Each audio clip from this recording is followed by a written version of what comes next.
TBone Racing ramp, guys. This is the AirTime ramp from TBone Racing. Haven't really done a quick walkthrough of what it looks like, but this is it for the most part. I'll give you guys a quick view of it. And I haven't really done this before, but just wanted to let you guys see what it looks like. So on the ramp, you have 3 settings. Don't mind that 4th one, I never use that, but there's 3 settings to set the ramp to. You have the first one here, which I have it set to, which is basically the biggest, the distance you're gonna get on it, but you're not gonna get that much height up from it. You're gonna just get distance. And then you have the second, which is kind of that happy medium. And then you have the furthest one out here. Setting here, so you got a lot of air and you get a little bit of distance on there, which is great.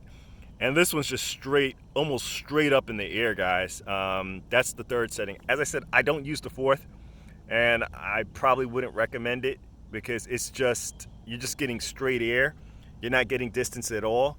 If you're looking to do, you know, tremendous amount like quadruple backflips and front flips, then maybe that one's going to be the one for you. But these are the 3 that I've used. I've used these 3 in the videos. You've seen these 2. I've used this one off video. But yeah, this is a great ramp, guys. Very good ramp. I do recommend it as of right now. I've ran it easily about 10 times and I've had no issues with it. The most I saw so far was there was a little bit of bowing, but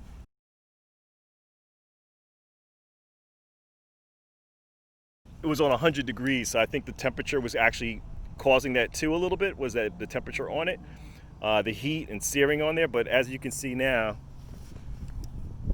looks really good. One of the skids over here has scraped a little bit, but not much. Not where it's hindering or causing any trouble on the truck. I'm just now noticing here, it looks like I'm missing a screw. Easily replaced. If anything, I'll just put a washer on there, but I haven't had any problems with it causing any distortion on the cars.